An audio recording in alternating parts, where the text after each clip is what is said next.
Someone call the guards, I think I might start a fire. I'm losing all control, I'm giving in to desire. Climbing over restless limbs, all tied up in knots from loving him.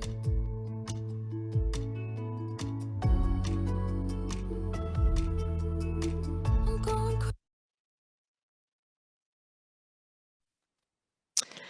Good morning, everyone. My name is Emma, and I'm the Membership Tools Project Manager at the Fair Education Alliance. So I'll be supporting the session this morning alongside our co-CEO, Sam. So a huge welcome to this session, Achieving Outcomes Through Digital Delivery. We're delighted to be joined today by your session hosts, Rachael Saunders from Speakers for Schools and Alex Whitton from Universify. We're also so excited to welcome you to the Impact Festival, which is taking place from now until the 29th of April. So please do tweet about the event using the hashtag Impact Festival and tagging @_ the FEA as well. So before we kick off, I wanted to share a brief intro to the Fair Education Alliance and 2 awards that are currently open for applications. So, as most of you know, the Fair Education Alliance exists because we believe that no child's educational success is limited by their socioeconomic background. The FEA is a coalition of over 200 organisations across businesses, education and charity sectors, collectively working to make education fair in England. In addition to our collective action and policy work, we run 3 award programmes to nurture and scale impactful solutions to end educational inequality. 2 of the award programmes are currently open for applications until the 18th of May, so we highly encourage you to consider applying for either one of them. So both awards give a £15,000 salary contribution and 1 year of support to anyone who has an idea to make education fair. So the first award that we wanted to talk about today is the Entrepreneurship Award. So FEA members can apply for this award. And you can hear more about this on the 27th and also the 29th during this festival if you are interested. And we also have the Innovation Award. So all members of the public can apply for this. And it's for early stage innovators to move from having a great idea to a thriving initiative. And you'll also have the chance to learn more about these upcoming sessions in the Impact Festival. So for both of them, you have a chance to hear from the heads of these awards, but also as well directly from our current portfolio of our award winners as they share their experiences with you. So before we get started with this session, we're going to kick off with a short networking session in groups of 2 or 3, so you can actually meet each other before the session begins. So when you are in your breakout room, we ask that you please share your name, organisation and role, and we'd also like you to discuss a question that's related to this session. So Sam is going to be putting the question in the chat in a moment, and this is: what are the opportunities for doing digital to achieve impact in the future? So if you need any support or if you end up in a room on your own, then please press the Ask for Help button and Sam or I will jump in and support you. So enjoy your networking and we'll see you in about 5 minutes or so. So Sam, if you're happy to open the breakout rooms, that would be great. Welcome everybody. Do we think everybody's returned? It looks like what's missing numbers, doesn't it? So I'm Rachael Saunders from Speakers for Schools, and could I just start by suggesting that everybody, if you have particular thoughts or insights or feedback from the conversation that you just had, could you possibly add that to the chat? My name is Rachael Saunders. I'm the Education and Policy Director at Speakers for Schools. We're an organisation that partly does what it says on the tin, which is that we have a speakers programme for schools, and we also have a work experience programme, which will be some of what I focused on talking about today, because that was a really significant part of how we responded to the pandemic and scaled up our services online. So as well as inspiration and experience, we also are developing a program on progression, which is about supporting young people to think about their destinations post-school and jobs and employability. And we're also piloting the youth card, which is an opportunity, which is an app. It gives ID and it gives connections to services and discounts for young people. So yeah, just to introduce myself, that is Speakers for Schools. We operate across the country and we're scaling up currently. So from 2 years ago being probably a mostly London-based charity with some presence elsewhere, we now are working with schools across the UK. And I think there's one more slide that just gives a bit of an oversight of the number of businesses that we're working with. So this is focusing on our experience program, where young people can, the placements vary from a couple of hours, a brief insight into a business, through to a week's work experience, and a huge range of businesses that are currently hosting those placements. So some of what I'll be talking about today is how we took that program online and scaled it up and created virtual work experience places during the pandemic, and what we learned from that and what we expect and anticipate the future will look like for digital engagement, particularly around work experience. So yeah, thanks very much for the opportunity to speak to you today. Thanks, Rachel. And yeah, thanks again to the FEA for having us. By quick introduction, so I'm Alex. I'm the charity manager of Universify Education, which Google Slides hates and decides to autocorrect all the time. So if you see a university, it should probably be Universify. I thought I'd get the one in quickly. But what we do is we work with year 10s from disadvantaged backgrounds, tackling the underrepresentation of disadvantaged background students from disadvantaged backgrounds at university, but also helping those young people make informed decisions about their future and fulfill their potential through education. So we do this through a year-long program that begins with a week-long summer residential at a partner university, followed by monthly coaching with current or recent university students that participants are paired up with on that residential, who help them set goals, raise their aspirations, work towards and create plans for the future. And before we all come back in the spring of year 11 for a GCSE revision residential to not only prepare for helping students get the best grades to achieve those aspirations for the future, but to look beyond Universify and to look towards the future, think about career opportunities in post-16, post-18 pathways. And last year we worked with our largest cohort of around 170 students, 70 volunteers. We went from being a team of two staff to 4 staff, increasing capacity actually in part to tackle the need to move online. And as you can see, 2/3 of the program is residential based, so it's been an interesting and challenging experience at times to do digital, but certainly have learned a lot from it, both in terms of what we do and what's core to what we do, but also achieving impact. So really excited to share my experience and Universify's experience, but also really eager to hear everyone else's experience. So as we go along, it'd be really great to, if you have any thoughts or comments, either put them in the chat or actually by all means raise your hand, unmute and share them, because it'd be really great to learn from everyone else. And on that note, it'd be really good if anyone has particular reflections from the quick networking. So thinking about from their experiences, what are the opportunities for doing digital to achieve impact in the future? So a couple of thoughts maybe in the chat, or if someone wants to unmute and share what their group came up with.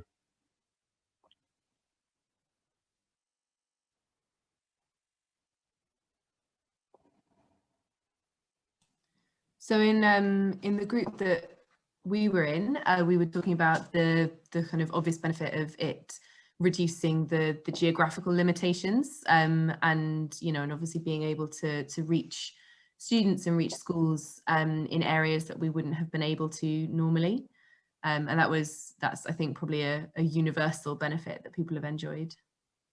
Yeah, great start, Rebecca, and I think it really nicely touched it on Vanessa's point this morning around that really broadening kind of the reach of our work, and there's a real opportunity there through digital that we've probably not tapped into. what were some of the other experiences people or opportunities people came up with?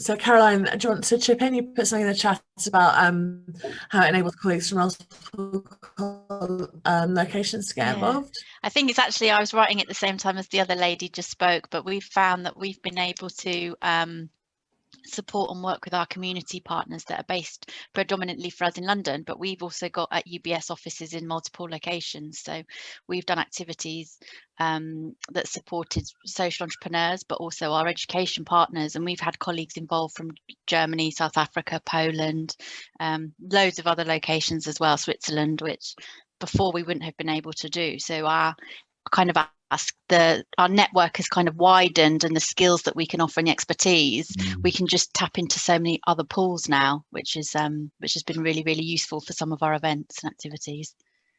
And has there been good feedback with that? Have they found it meaningful? It's meaningful, and it's also when we think about UBS and sharing and talking about it as an organisation, being able to give diverse experiences and insights has just really been an added benefit to our programme, and something which our partners have said is a real different dimension as well, which is nice for them to have. Brilliant. Yeah, thanks. I think that chimes really nicely with Rebecca's follow-up point in the chat as well, that opportunity to get more corporate and volunteers involved, because actually a 1 hour session is a 1 hour session online, rather than potentially the travel involved. Like our experience when we run a virtual careers fair, it's been so much easier to get people from across the country from a far broader range of professions involved than trying to find people that are far more local to Oxford and Cambridge for our residentials. So yeah, there's been real opportunity in terms of reaching potentially more groups of people, but also being able to engage more people in sort of the delivery aspects, which I think Rachel will absolutely touch on in more detail when she shares her experience. And yeah, thanks for those initial comments, and do keep them coming in the chat. To give a quick outline of what we will explore today. So Rachel and I will share our experiences of doing digital and how we've kind of adapted and moved online, and what we've learned from that, some of the key themes. We're exploring kind of our breakout rooms, some of the challenges that doing digital has presented as well, and potentially how we kind of overcome those, before we then think about, well, what's the path forward for doing digital, building on that initial question of how do we continue to achieve impact and use digital as hopefully, you know, lockdown continues to ease. But I will hand over to Rachel to initially kick us off and share her experience of doing digital.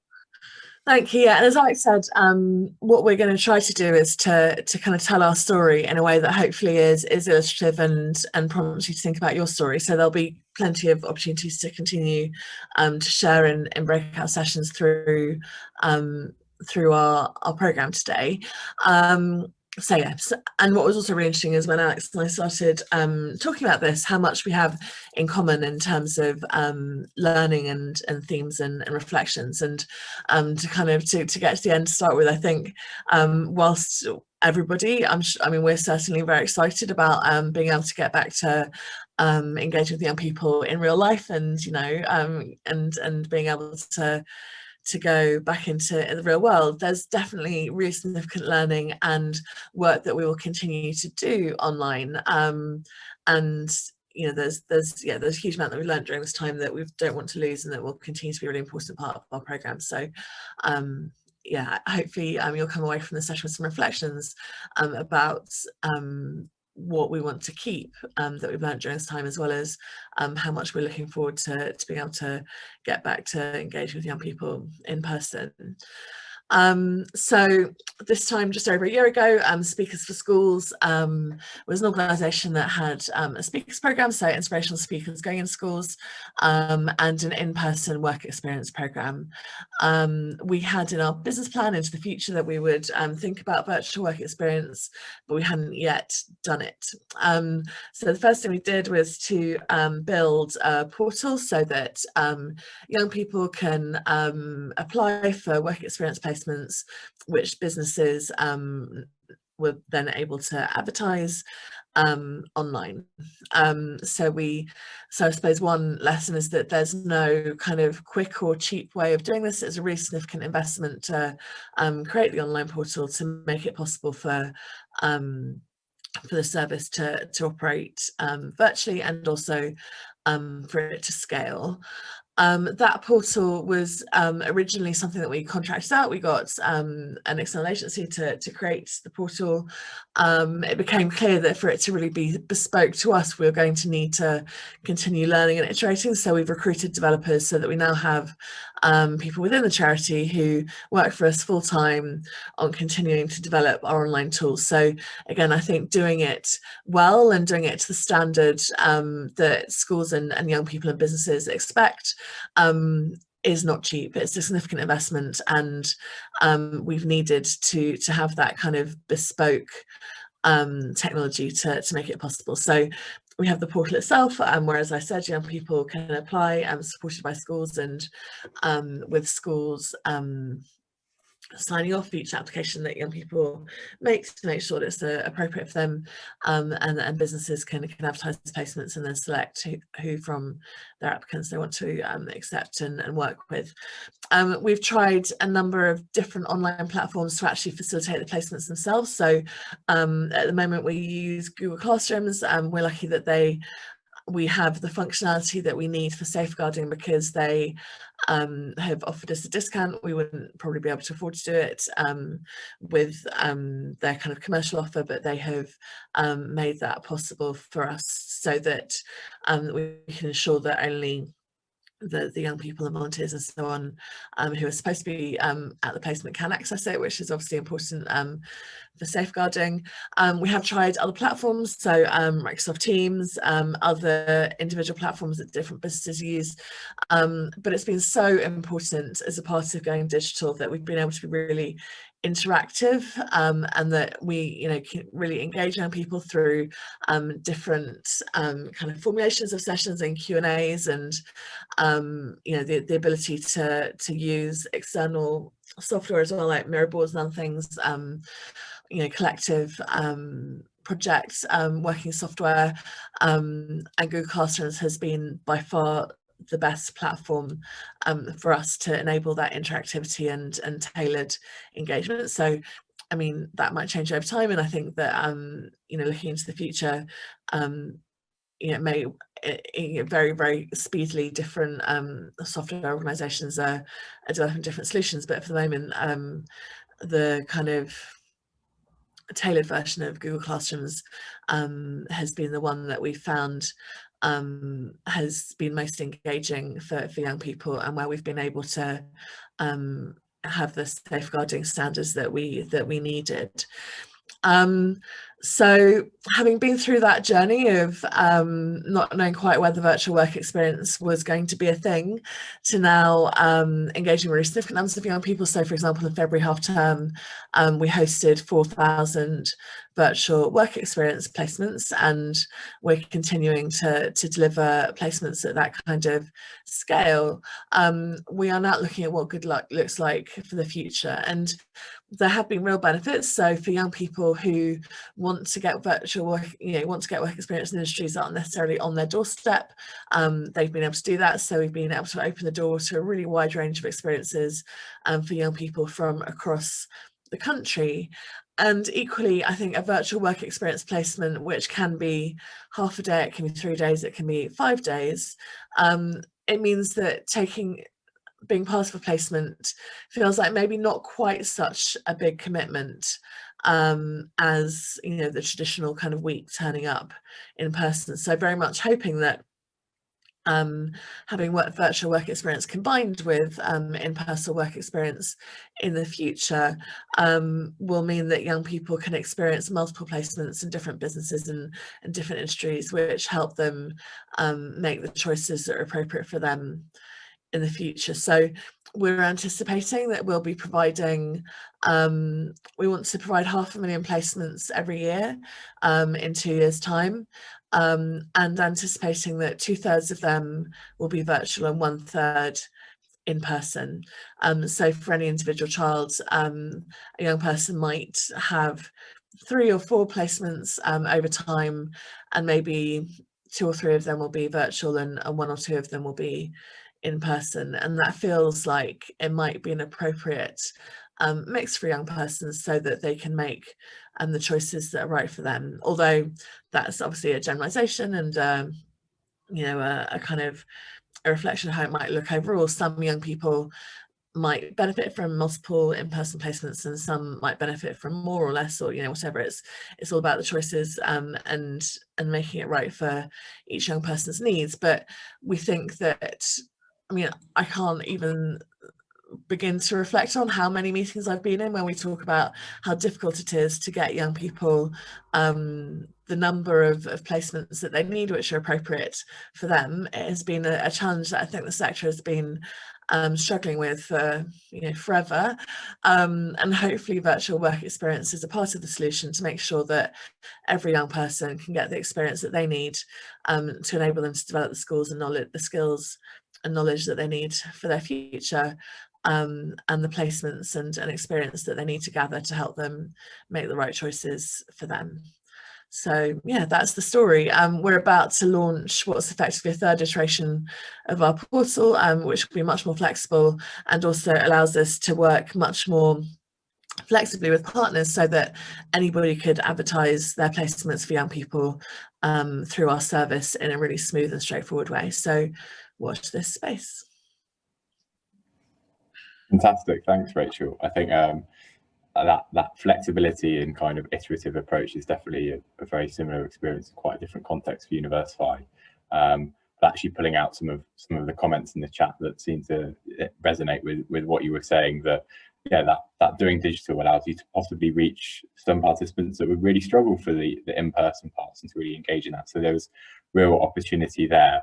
And actually that will come up when I kind of share Universify story, which I thought would be best to first illustrate by a couple of pictures. So on the left is our students preparing for the end of course group work presentations in summer 2019 when everything was normal, and then on the right are group work presentations in 2020, so last August, which yeah, you can see they all took place online. And obviously there's been a really big shift and challenge for us to translate online, and there were kind of really 2 big themes when thinking about that experience that came out, which I'll kind of go through as I sort of tell that story. And the first one being that, and it I think touches on Rachel's point about iteration, is that every single time we've delivered digitally, so we've actually delivered 4 different digital parts to our programme, it's always had to change or adapt slightly. So the first time we went online was in spring 2020, which was when our 4th cohort, who were completing the second part of the programme. So they'd had the summer residential in person, and we're going to come back for the GCSE revision weekends. So they were cancelled sort of 2 weeks before they were due to run, and then a week before we were going to run an online thing, GCSEs were cancelled, which obviously changes what you might do for a GCSE revision residential. But it was interesting because then the focus is, well, what impact can we still have and provide for participants, which at that time was actually providing some sort of consistency in space to consider what the future looked like and the way forward, and to actually help remotivate and re-engage students so that they could benefit from the bits that we could still offer. So that the coaching, which actually really came to the fore for that cohort, for the rest of the programme. So the coaching runs all the way until when GCSEs would have been completed, so June, July. And actually we found that it was an opportunity for participants to firstly top up on some of the things that they probably have missed with school cancellations, but also to put them in a position to think about how they could use lockdown to benefit themselves and to support themselves in their futures. And it was a completely different challenge to actually moving online for our 2020 programme. So our 2020-21 programme, which we've just delivered the spring part to, is completely different because that was the first cohort that started the programme online rather than in person. So no more than 4 students per school will take part in our programme. So actually there's a real challenge to consider of how do you welcome a new cohort of students who've never met most people before online, and how do you convey all of the things that a week-long residential can provide in an online way, when you then consider that students could have had 3 or even 4 months of online teaching as well, alongside the disappointment of not being able to go on essentially a free summer school. So the programme is free for all participants. So that was a really interesting challenge to consider, and in particular then how we framed spring. So the 2020-21 programme initially was this online summer programme. We then added a booster day in October to help support students so they went back into schools, but also to help maintain engagement and build the relationships that we felt were really powerfully created on the residential. So both in terms of participant friendships, so that they keep in touch and continue to support and motivate one another, but also with our volunteer coaches. How can we create the relationships that will allow the monthly coaching to sustain, despite the fact that they've never met each other in person? So they were sort of the challenges that we had to meet then. But it was all conceived with the idea that in spring 2021, everything would be fine, and actually we'll run an extended residential, so we can accommodate for the fact that we missed out on the 5 days of summer by having 4 days in spring instead of the 2.5.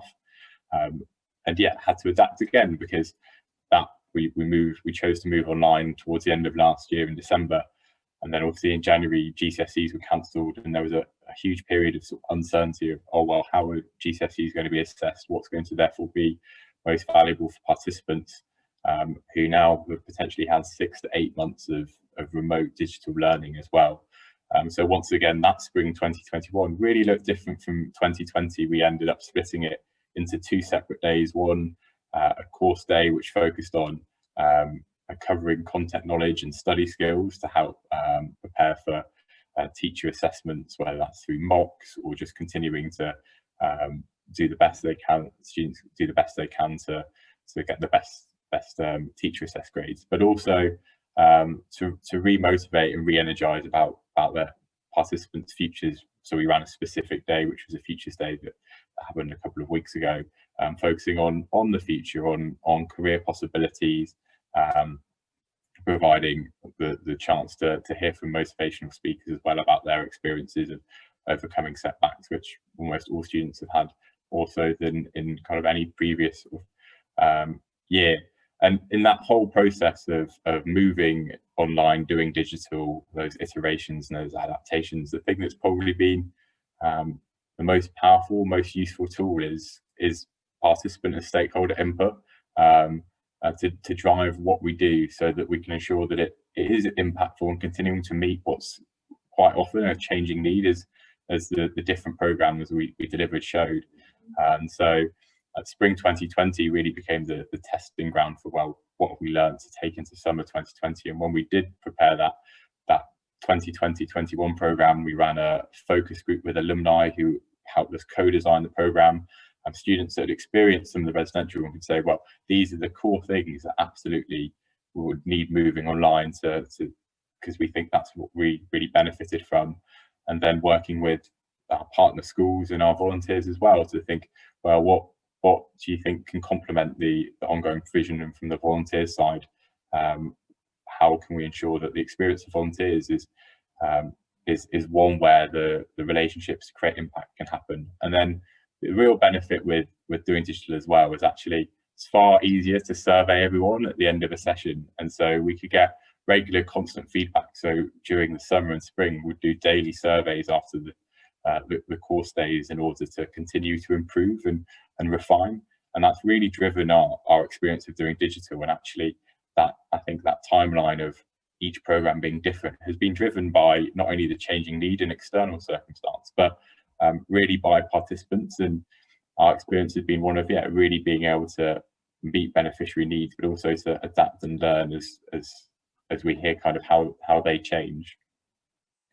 It was really interesting in when Rachel and I kind of got together before this to put the session together, talking about these experiences. There were kind of 3 shared themes that came out, and that was that process of translating impact online, which becomes quite transferable in terms of thinking about adapting or creating new programs. Obviously the opportunity to pilot new initiatives which Rachel's touched on with lots of their virtual work experience in the new platform. But also you really learn what's fundamental to your program, what is it that makes the difference. So we'll unpack those themes in a bit more depth to kind of share that experience. But it'll be interesting as well as we go along to, I know there are comments popping up in the chat, but yeah, by all means, share your experiences of if you've tried any new initiatives or the things that you've learned to translate impact online. But when we think about translating impact online, I thought the best illustration from Universify's experience was actually a participant's quote on a feedback survey. So I'll give everyone a minute just to read that through, and then I'll kind of share the process we took to translate online. So I think while it might feel obvious, I think it's a really important point to make from that testimonial is it shows that we can all achieve impact by working online. I think it's something that we were, as a team, probably most concerned about, most skeptical about, given that 2/3 of our program is residential based, is the genuine uncertainty of, well, is what we're doing actually making any difference? Because actually the last thing we want to do is keep students online for longer and use charity resource to not create impact. But also the things I've kind of pulled out in bold kind of remind me of the process we went through and kind of highlighted how it does translate into impact. And so there's kind of 3 parts to that process. The first one was thinking about when we translate something online, well, what are the activities that we thought were valuable in our in-person program working with beneficiaries, and what might they look like online? So the group sessions and the coaching of the examples I'll pull out, which are in bold, and you saw the pictures of the group sessions, and that's a really quite easy one to move online in terms of practicalities, because you've got the breakout room functions, you've got virtual whiteboards. I remember really early in lockdown 1 going to an online kind of translating or teaching online webinar, and actually the real takeaway was this idea of, if you want to move something online, take everything you do in person and think, what is it, what do I do specifically? If that's polls, if that's using kind of interactive whiteboards, working groups, what are the features or digital tools that will allow me to translate that online?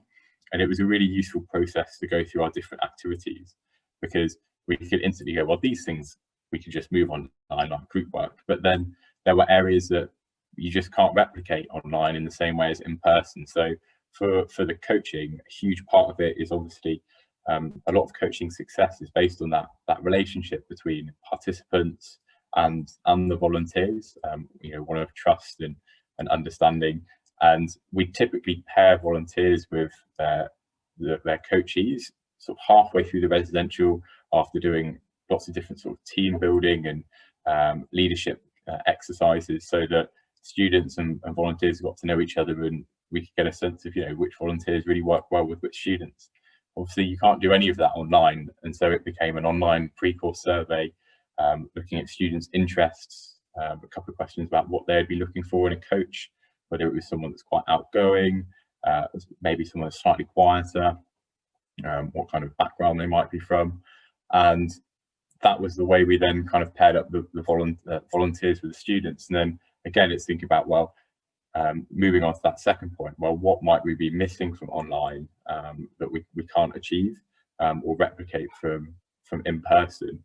And one of the things was obviously building that relationship. So we also added in an introductory welcome session where students got to meet their coach before that online summer program, not only to help them feel more confident when they started that first day online, but to continue or to start to build the relationship that becomes really important in coaching. And so becomes really, really reassuring to see that our participants' feedback that the coaching was really, really valuable and helped contribute to achieving 2 outcomes, which is obviously 2 of the things we were looking at when we were looking to translate impact online. So increasing aspirations, a bit more surety about participants' kind of futures, making informed decisions, and also this idea of actually creating like a peer network, which was the single thing that alumni emphasizes what was really powerful about the in-person. And these are things that we really had to think, well, we don't think that just translating our in-person activities online will achieve this. So what else can we do? And so with the aspirations, we put in more question and answer sessions, opportunities to talk to volunteers, we even created some motivational speaker slots to help kind of remotivate students, considering, you know, the online or kind of cancellations of events has probably been quite demotivating. And then what were the things we could do to create that cohort feel still without students, you know, being able to just talk and hang out in the lunch hall or over meals or activities. And we did things like competition rounds where students had to come up with like short plays in groups.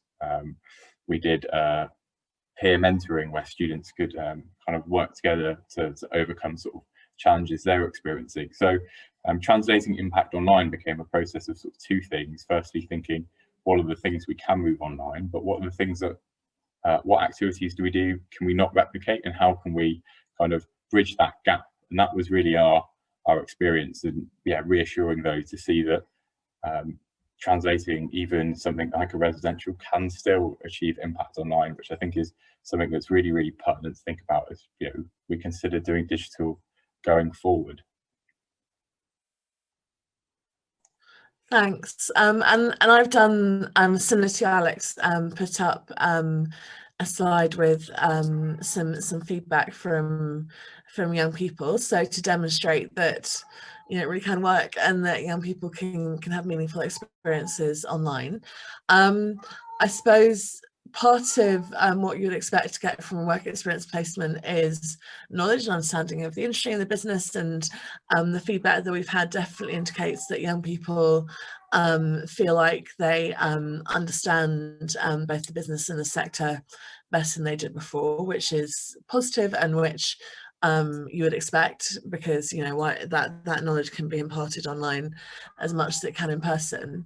A part of what we'd also expect to see from working experience placement is a sense of motivation and inspiration for what happens next. So whether that's the kind of motivation and inspiration that means that you then do more research and you find out more about either that industry or others, or motivation that then takes you forward to further commitment to your broader education and learning, because you can see where it's going.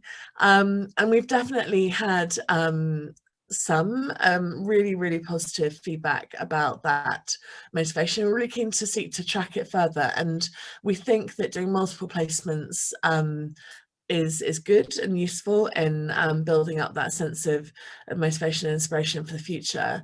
One of the questions we asked young people in our immediate post-survey was pre-survey and post-survey, and in the beginning we asked young people how they felt about their future in the world of work, and 4% of them said they felt positive and optimistic, which I think is really worrying. Yeah, only 4% of young people feel optimistic about their futures. After a single placement, 21% of young people felt positive about their futures. So it made a real difference, but that's still a very significant number of young people who are feeling pessimistic about their future and their future career. And that's something that we're really committed to working on and doing more about. So we also asking our impact surveys about essential skills and the extent to which young people feel that they are more confident in practicing essential skills. We were particularly focused up until now on listening and speaking, and we had really positive feedback about young people feeling more confident about using those skills following their placements, which was great. Have I got another slide, Alex, I think, with a bit more feedback on it?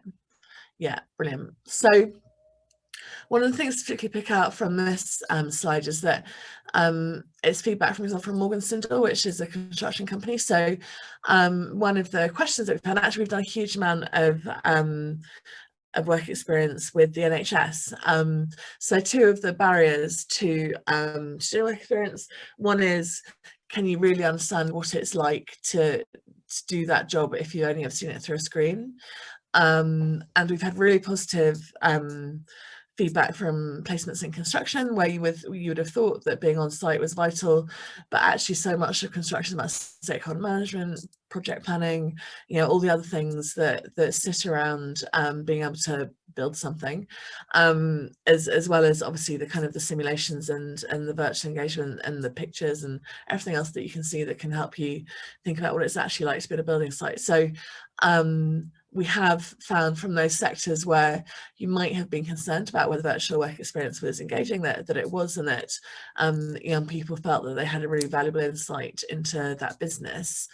The other thing to say about nursing is it has been absolutely amazing of both senior nurses and nurses who are working on wards day to day, who have taken the time and found the opportunity to talk to young people and to engage with young people and to talk about their careers, even at the very height of the NHS being under enormous pressure. Nurses were taking half an hour out to come and talk to some young people about their careers. So I feel like if nurses in the NHS can take that time in the year that we've just had, anybody can take the time and make that commitment and enable young people to have that insight into their industry.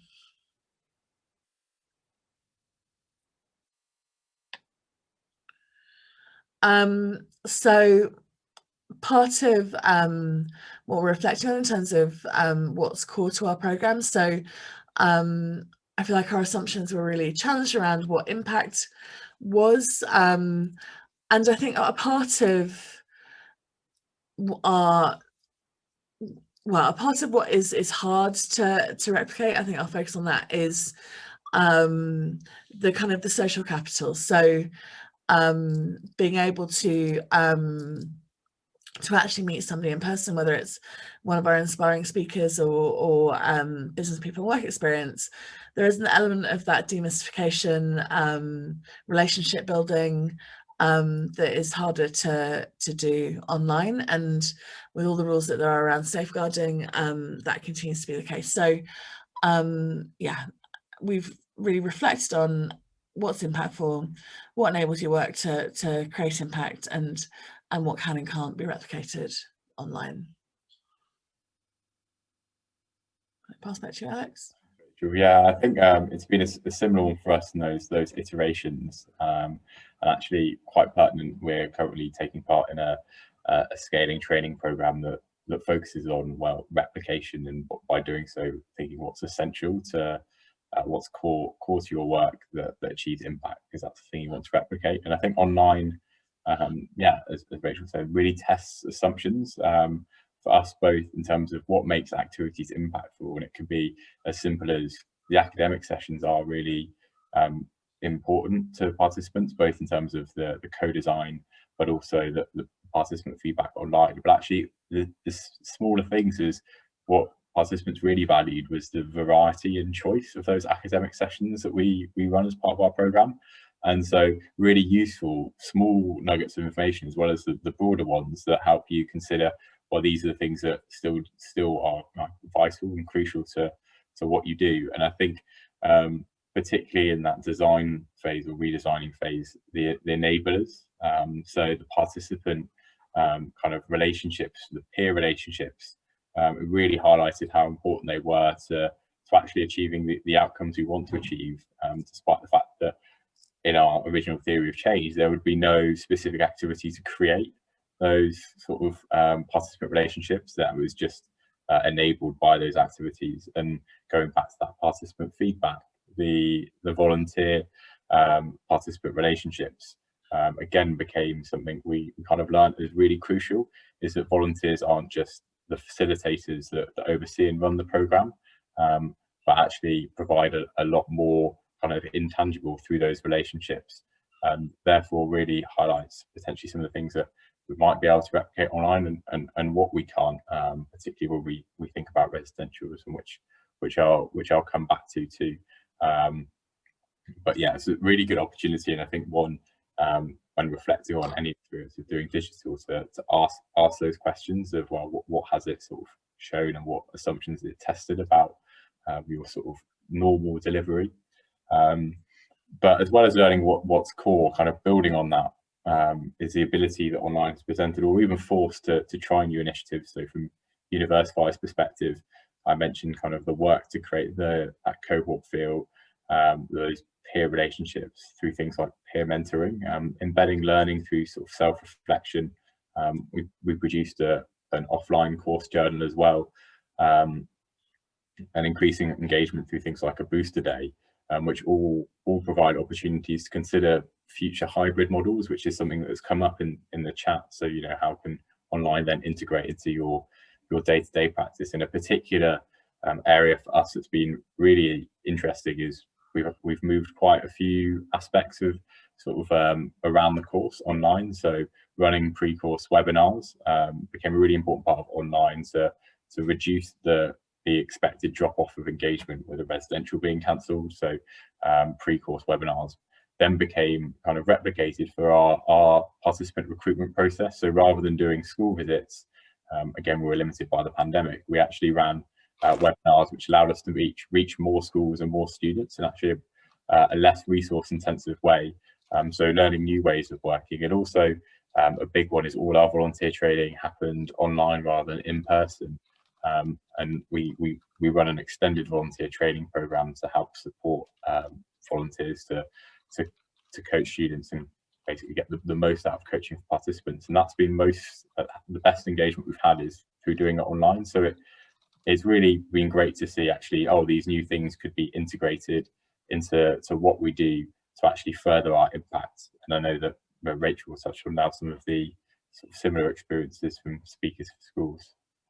Sure, thank you. So I've particularly focused on virtual work experience and how we've iterated both the technology that facilitates that and makes it happen, and also the way in which we think about the different models of being interactive and using different learning formats and styles to enable young people to engage and be inspired. I would just mention on our inspiration talks. So as I mentioned before previously, that would have been a high profile speaker, so someone from the Bank of England, CEO of a big company, models, actors, whoever, lots of famous people going into schools and speaking. And I think some of that is difficult to replicate online. Some of the value of those experiences is that somebody who maybe you've heard of, or maybe, you know, your mum and dad or your brother or sister might have heard of, coming into school and spending time with you, and that isn't quite the same online. We have worked to make it as engaging as we can. So some of our speakers have continued to speak to one school or to a small group of schools, so that it can still feel like it's tailored and personal, and that they are speaking to you as a group of young people and have chosen to do that.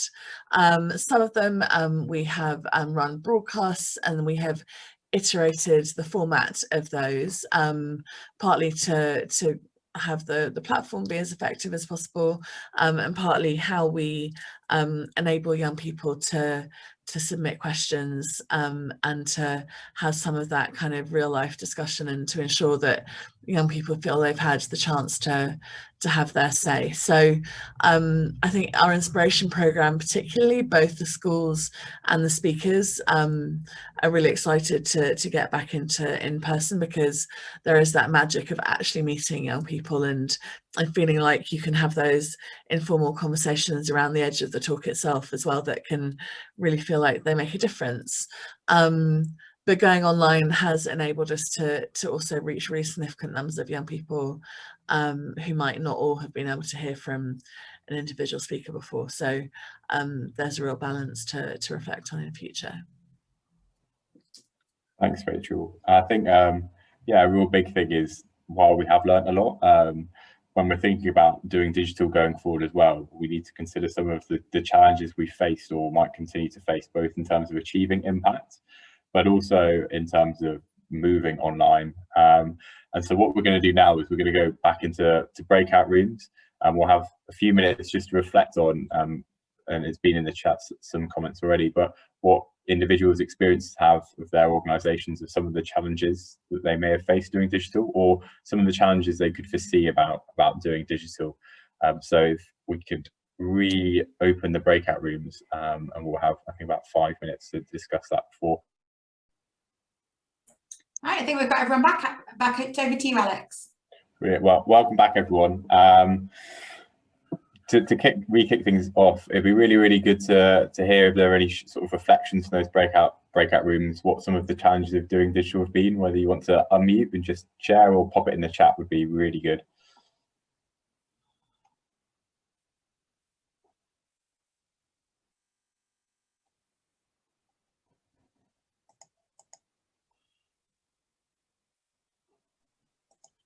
I'm happy to contribute here. Thanks, Joyce. I think when we had our discussion, and I was in a room with Rebecca and Angie, we found it very difficult to find what the challenges have been, but nonetheless there are challenges. And for us at Insight Outreach, we've grown from being able to deliver our academic mentoring program from 60 students to now impacting 550. Wow. And we've had to move from our old website into another website, which I think is based on WordPress, but enables us to have portals. So portals for mentors, portals for students. Students are absolutely fine. It's it's from our perspective, the people who built it, there's been a lot of logic in terms of where to go and with the navigation, and it's quite instinctive. From the part of young people, we're meeting them on their level, so they're fine. But it's the generational knowledge, and where we put something out there designed to reduce the resource time in answering questions, and it's quite, if you click here, it should be quite intuitive in where to go. So I think probably the older mentors with their busy lives just haven't had the time to sit down, and so I think the communication has been quite challenging in that respect, not on the part of young people, but how to, without seeing it, without getting people in the same location and actually upskilling your mentors, it's generated more questions about the portals and how they're used than we had intended. So that's really a challenge for us to grapple with in the coming year.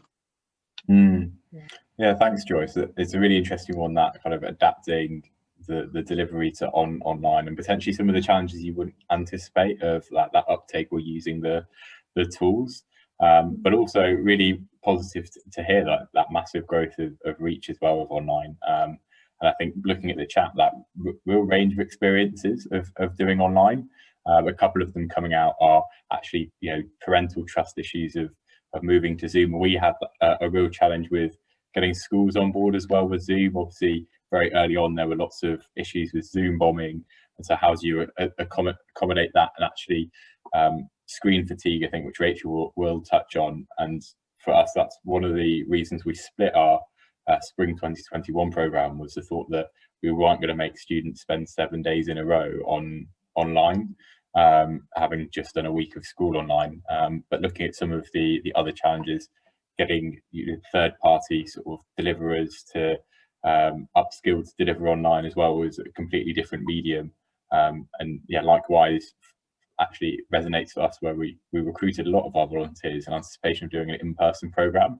Actually, potentially the requirement of delivering something in person with young people is really different to how it might be delivered online, or the types of skills that might be required. Just looking at the last point in the chat, is actually bandwidth, in terms of bandwidth to engage with activities at the moment. So actually reaching schools and beneficiaries is a really interesting one, Rebecca. And something we found in that we're running a program partnership with a new college in Oxford this year, and schools that they would expect to definitely take up our program have just said that we can't do it this year. It's one too many things to consider. So it's really interesting to see really the diversity of challenges that have come up when Rachel and I were putting our heads together, kind of came up with not an exhaustive list, but a few different things. And we'll touch on digital access inclusion in particular, actually supporting the team behind the scenes to do digital.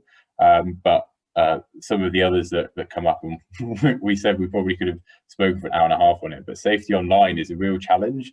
A real minefield in that parental trust is one issue, but how do you ensure like safe monitoring? If you want to use things like breakout rooms, they can't be recorded on Zoom. So lots of things to consider around safety online, using different platforms. Yeah, how do you run online mentoring and coaching programs if you don't have the resources as well to develop your own platforms?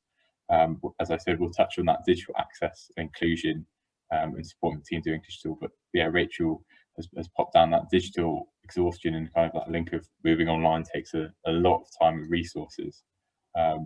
Rachel, do you want to add anything on that digital exhaustion, or will we probably pick up on that? Yeah, I mean, I think it's real and difficult to address. So, and it has manifested in different ways at different times. So there were points in lockdown where teachers were actually really excited to have an inspiring speaker that could, you know, help add punctuation to their day, and that was useful.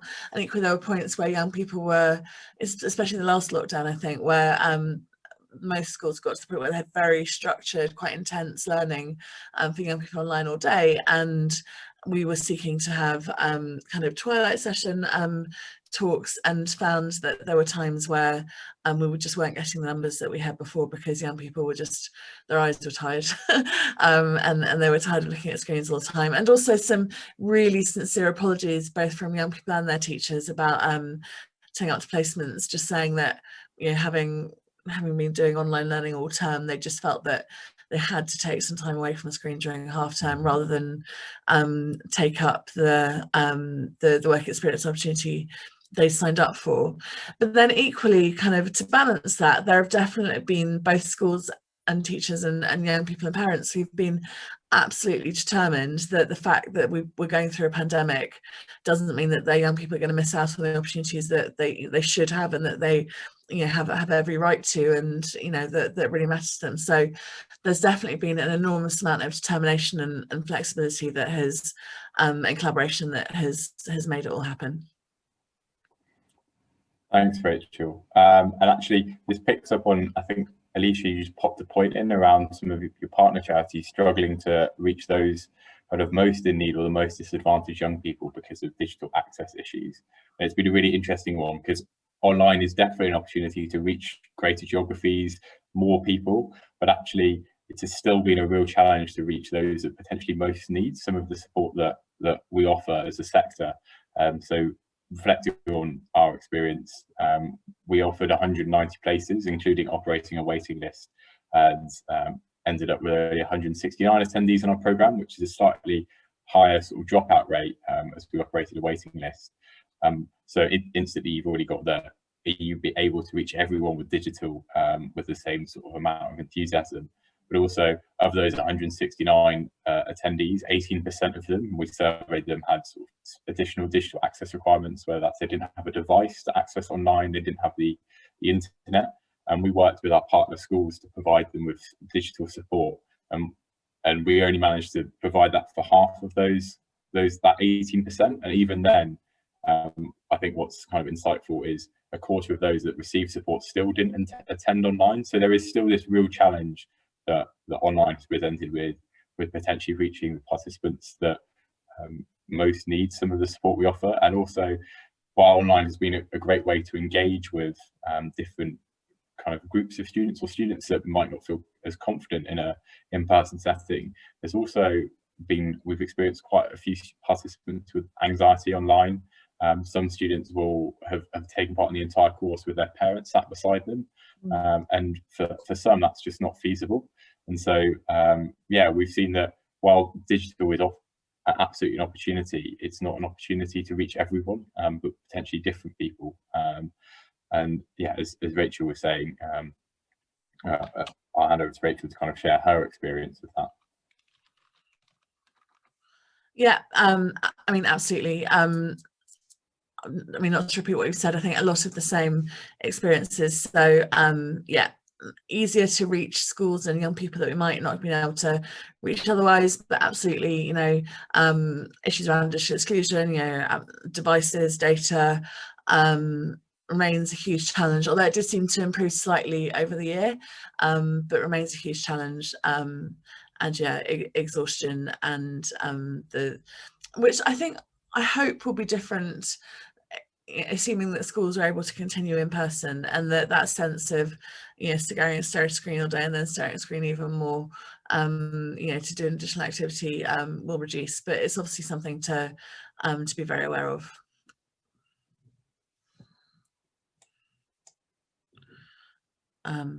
Brilliant. Keep going. Yeah, so supporting a team. There have been a few comments about this in the chat, but it's something that I think we've all had to reflect on.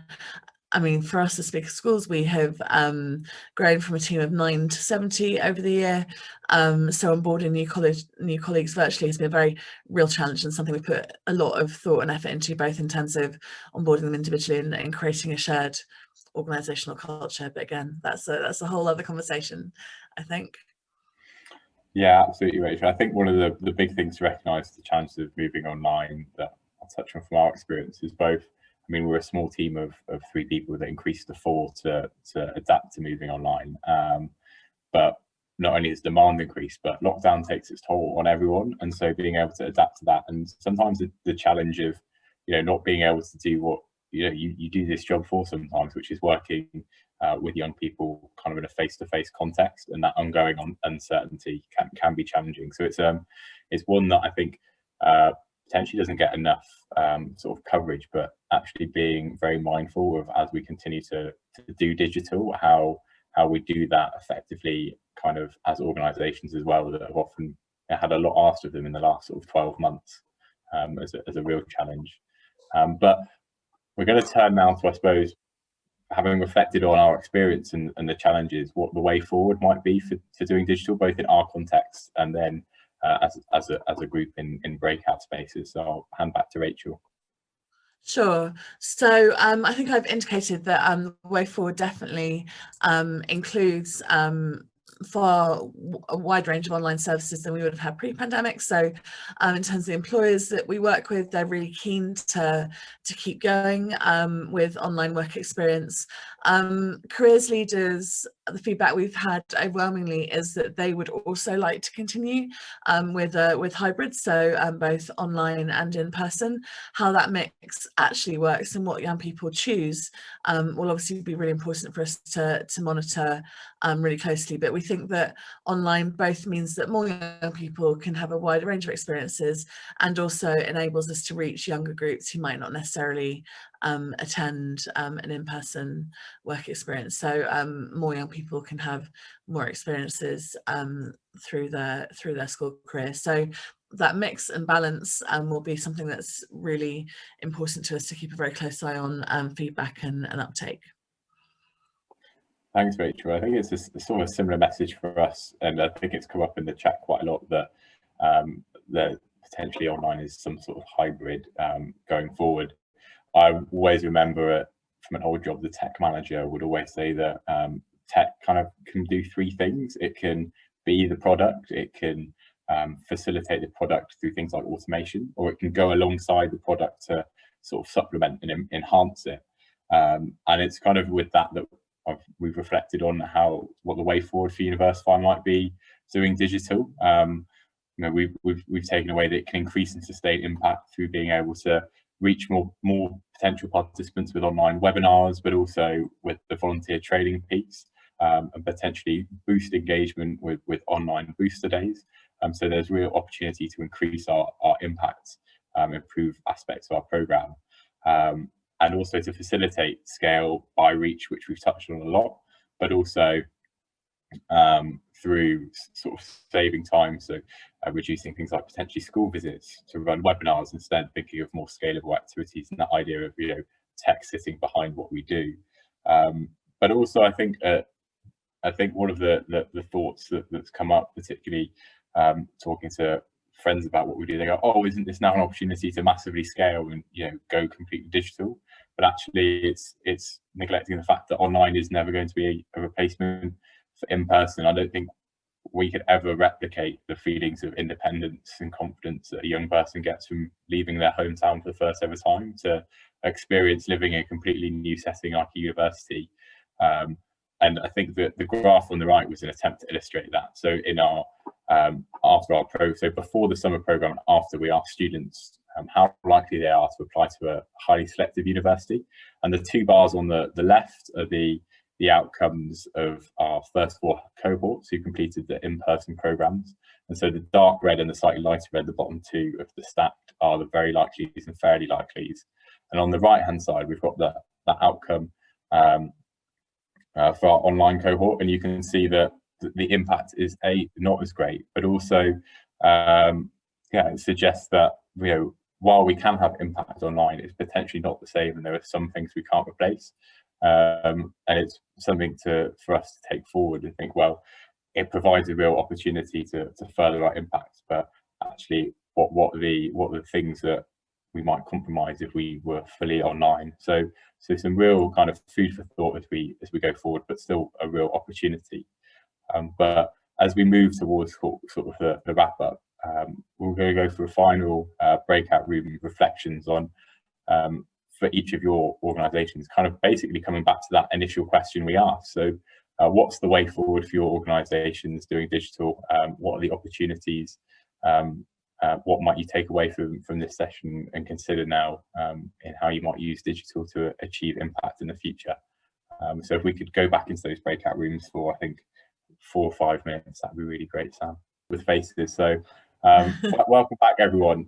So we're going to wrap up now, but what I'd really encourage everyone to do is if you could please share your reflections of what the way forward looks like for you doing digital from the session in the chat thread. Would be really interesting. Rachel and I probably rather surreptitiously or serendipitously ended up in the same breakout room, and it was interesting to think that some of what's happened has potentially forced or accelerated the movement to working digitally, but also has created real opportunity to create greater impact. But I think I feel quite lucky and humbled to be part of a sector that is innovating so much and has learned and continue to really make a difference despite all of the challenges and changes. So thanks everyone for their contributions. Please do pop your comments in the chat, otherwise I will hand back to Emma.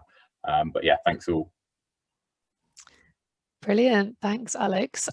So yeah, just a huge thank you to both Rachel and Alex for such a great session. So I'd like to invite everyone now to please come off mute and give them both a round of applause.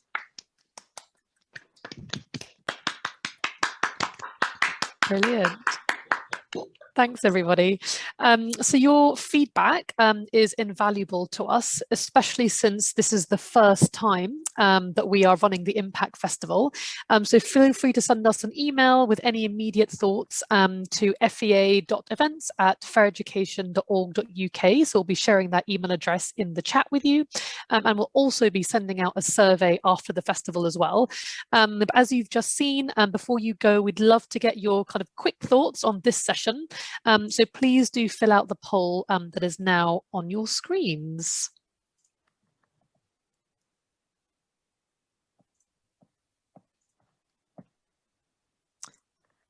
Great, so we've got a couple of answers coming in, about 50% complete now. So we've almost 60%, brilliant. So there are 4 questions, just to make sure you scroll down and fill them all out. 80% we've got who voted now, so just a couple more people and then we can close the poll. So we've just got, about 3 people left. Brilliant, everyone has voted. Amazing, thank you everybody. So we have some great sessions coming up for the rest of today, such as the impact of lockdown and opportunities for a fairer education system at 3 o'clock. We also have an introduction to the FEA Innovation Award, including application top tips at 5 o'clock today. And later on this week, we have a jam-packed agenda of sessions, including on topics like measuring well-being and social emotional skills, how to lead through uncertainty and adapting to change, and working with schools and other channels to support young people. So please do join them and sign up for those, add them to your diaries if you're able to. If there are, however, sessions in the next sort of 8 days or so that you would like to join, but you're unable to, don't worry too much, because we have been recording these sessions and we will share them with you after the event. So just again, a huge thank you for joining, and we hope you enjoy the rest of the festival.